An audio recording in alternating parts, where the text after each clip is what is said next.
Hello guys and welcome back. आज हम लोग पढ़ने वाले हैं मोनेरा के बारे में, which is basically the first kingdom Arya Whittaker के 5 किंगडम क्लासिफिकेशन सिस्टम के हिसाब से। तो उसने क्या किया था, उसने क्लासीफाई किया था on the basis of cell type, है ना। यूनिसेल्यूलर है, मल्टी सेल्यूलर है, यूकैरियोट है, प्रोकैरियोट है। तो मोनेरा कैसा है, तो मोनेरा में सारे की सारे प्रोकैरियोटिक ऑर्गेनिजम्स आते हैं। अब प्रोकैरियोटिक का मतलब क्या होता है, जिनके पास कभी भी न्यूक्लियस नहीं होता। और ऐसा क्यों? क्योंकि इनके पास मेम्ब्रेन फॉर्मिंग एबिलिटी जो है वो नहीं है, इसलिए ये लोग न्यूक्लियर मेम्ब्रेन नहीं बना पा रहे। इसलिए इनका जो जेनेटिक मटेरियल वो ऐसे ही साइटोप्लाज्म में घूमेगा। तो गाइस, अगर मेरे प्रोकैरियोटिक ऑर्गेनिजम्स एक बेसिक न्यूक्लियस नहीं बना सकते, तो क्या आपको लगता है ये मल्टी सेल्यूलर हो सकते हैं? तो हम बोलेंगे हमारे जितने भी प्रोकैरियोटिक ऑर्गेनिजम्स होते हैं वो सिर्फ और सिर्फ यूनिसेल्यूलर इन नेचर है। And so I can say कि मोनेरा में सारे प्रोकैरियोटिक यूनिसेल्यूलर ऑर्गेनिजम्स प्रेजेंट है। और ऐसे ऑर्गेनिज्म सिर्फ एक होते, दैट इज बैक्टीरिया। तो हम बोलेंगे कि हमारे जितने भी बैक्टीरिया है इस दुनिया के, सारे की सारे कहाँ है, all of them are part of Monera. और जो सबसे छोटा बैक्टीरिया होता है वो होता है माइकोप्लाज्मा।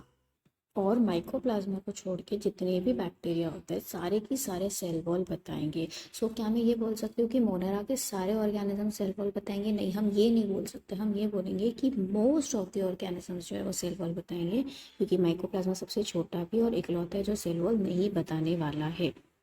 अगर माइकोप्लाज्मा को थोड़ा और डिटेल में अगर हम समझने की कोशिश करेंगे, तो जो माइकोप्लाज्मा होता है वो होता है बेसिकली फैकल्टेटिव अनएरोब।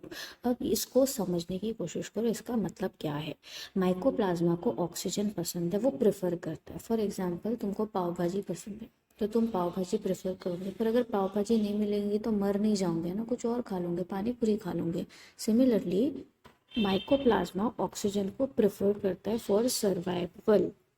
लेकिन अगर बहुत ज़रूरत पड़े, आसपास ऑक्सीजन नहीं है, तो वो मजबूरी में अनएरोबिकली भी क्या कर सकता है, रेस्पायर कर सकता है। तो ऐसे ऑर्गेनिज्म जिनको पसंद ऑक्सीजन है लेकिन ज़बरदस्ती मजबूरी में अनएरोबिकली भी जिंदा रहते हैं, उनको हम फैकल्टेटिव अनएरोब्स कहते हैं।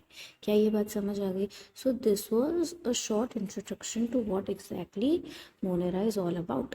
अगले सेशन में हम देखेंगे कि हमारे जो बैक्टीरिया उनके कौन से टाइप्स हैं, कौन से बैक्टीरिया नॉर्मल कंडीशन में सर्वाइव करते हैं, कौन से बैक्टीरिया एक्सचेंज में सर्वाइव करते हैं। तो let's meet soon in the next session.